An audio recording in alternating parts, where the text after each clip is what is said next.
Hi guys, so today we are going to learn about the schools of psychology. Psychology शब्द का जो मतलब है वो उसमें दो वर्ड्स आ गए आपके, साइको और लॉजी। अगर हम लैटिन भाषा की तरफ देखें तो लैटिन भाषा में साइको का मतलब होता है स्पिरिट या सोल और लॉजी का मतलब हो गया स्टडी। ठीक है, सो लैटिन भाषा के according psychology is the study of soul.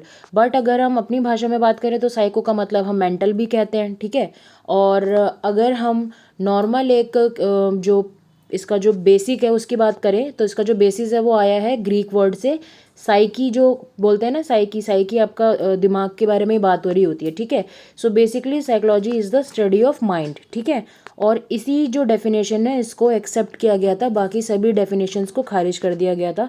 तो मैं आपको यही बताऊंगी कि स्कूल्स ऑफ साइकोलॉजी कौन से थे और किन्होंने दिए थे। सबसे पहला जो स्कूल ऑफ साइकोलॉजी था वो दिया था विलियम वुंट ने, जिसको हम स्ट्रक्चरलिज्म कहते हैं। उन्होंने, जैसा कि इस थ्योरी का नाम है, स्कूल का नाम है स्ट्रक्चर, उन्होंने स्ट्रक्चर ऑफ माइंड पे बहुत ज़्यादा रिसर्च वगैरह करी थी। और जो कॉन्शियस होता हमारा माइंड, उस पार्ट पे उन्होंने काफ़ी ज़्यादा काम करा था। ठीक है, और ये ही हमारा जो फर्स्ट स्कूल है साइकोलॉजी का, स्ट्रक्चरलिज्म, विलियम वुंट ने दिया था। ठीक है, इसके बाद बात आती है फंक्शनलिज्म की। फंक्शनलिज्म का स्कूल था that was given by William James.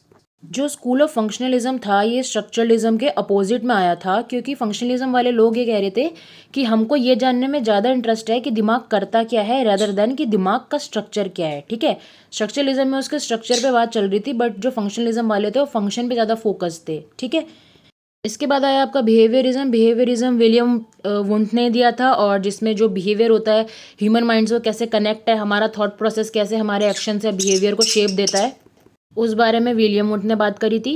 फिर साइको एनालिसिस तो सिगमंड फ्रॉइड ने दिया था, जिसमें उन्होंने जो हमारा ड्रीम एनालिसिस था या अनकॉन्शियस था उसको बहुत ज़्यादा अहमियत दी थी। ठीक है, और गेस्टाल्ट साइकोलॉजी में उन्होंने बोला था कि हमको एज अ होल करके उसको पढ़ना पड़ेगा। जो माइंड है हमारा, जो हमारा थॉट प्रोसेस है, जो हमारे एक्शन है और जो हमारा बिहेवियर फीलिंग्स है, ये आपस में सारी इंटरकनेक्टेड है। और लास्ट में बात आती है जो हमारा ह्यूमनिज्म है। Humanism was given bye Abraham Maslow. उन्होंने बोला था कि हर एक इंसान का, मतलब उसमें बेस्ट देखते थे कि हर एक इंसान के पास में अपनी कैपेबिलिटी होती है to live the best of his life, या फिर आउटपुट बहुत बेहतरीन निकाल सके। ठीक है, जो पॉजिटिव अप्रोच होती है। कॉग्निटिज्म में जीन पियाजे और वाइगोत्स्की ने दिमाग की बात करी थी, जो उनका कॉग्निशन होता है। ये तो आप सबने पढ़ाई होगा, बहुत बेसिक है ये। उसके बाद लास्ट है हॉर्मिक और परपोसिव, जो दिया था विलियम एम.सी. डोनल ने। हॉर्मिक या परपोसिव का आप समझ ही गए, पर्पस से बना है, तो इसका मतलब है कि ऐसी कौन सी चीज़ें होती हैं जो आपके गोल को ड्राइव करती हैं। ठीक है, जो फैक्टर्स होते हैं दैट वांट कि आप थ्राइव करो एक गोल की, पर्टिकुलर गोल की तरफ। ठीक है, तो उसमें आपका क्या पर्पस सामने आता है। ये एक लास्ट स्कूल है स्कूल ऑफ साइकोलॉजी में, और मैंने आपको ब्रीफ दे दिया है। अब इसके बाद में मैं इन पर डीप में भी कोई बात करूंगी, अगर आपको इंटरेस्ट होगा तो आप मुझे बताना।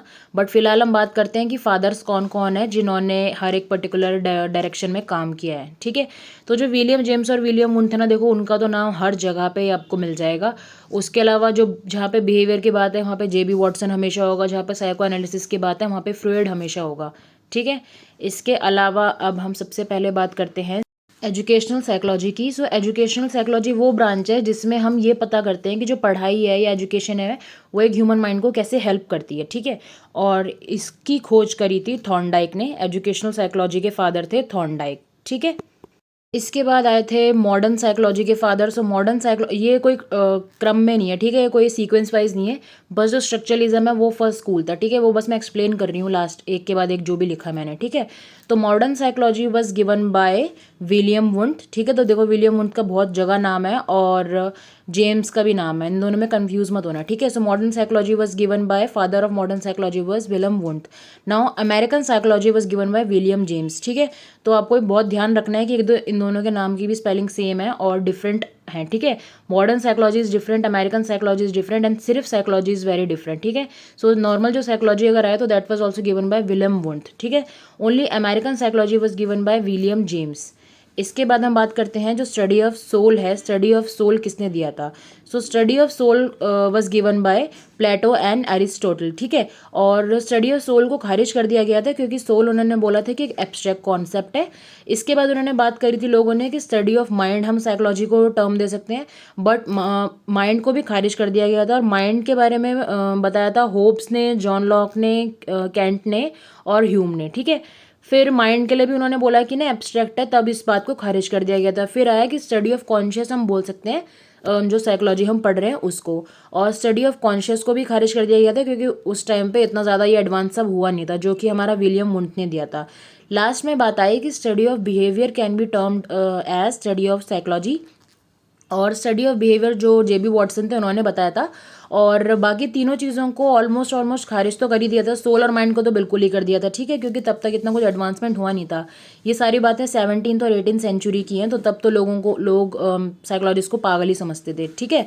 तो बस जो स्टडी ऑफ बिहेवियर था, because that was more observable, इसका आपको सामने सामने दिख रहा था कि बिहेवियर का रेपरकशन क्या होता है। अगर आप कोई एक बिहेवियर कर रहे हो तो आप रेनफोर्समेंट वगैरह कैसे कर रहे हो, मतलब इसमें एक्सपेरिमेंट काफ़ी ज़्यादा हो सकते थे, क्योंकि जैसे ड्रीम एनालिसिस वगैरह था उसमें वही है कि लोग झूठ बोल सकते हैं, ठीक है, जो कॉन्शियस है, क्योंकि वो एब्स्ट्रैक्ट कॉन्सेप्ट है। तो इसीलिए स्टडी ऑफ बिहेवियर को उन्होंने बोला था कि ये ही एकमात्र डेफिनेशन है या फिर तरीका है जिसको हम अप्रूव कर सकते हैं, ठीक है। बिसाइड साइको का मतलब सोल ही होता है, क्योंकि ग्रीक भाषा में इसका मतलब सोल ही कहा गया है। तो अगर हम हिस्टोरिक डेफिनेशंस की तरफ जाएं तो हिस्टोरिक डेफिनेशन के हिसाब से psychology is the study of soul, ठीक है। इस पेज के नोट्स लिख लो, क्योंकि ये पेज बहुत बहुत इंपॉर्टेंट है। इससे 8-10 MCQ टिक जाएंगे, क्योंकि इनमें हर एक इंसान का नाम है जिसका बहुत ज़्यादा इंपॉर्टेंस है या योगदान है in the field of psychology, ठीक है। आई होप आपको समझ आ गया होगा। बाय।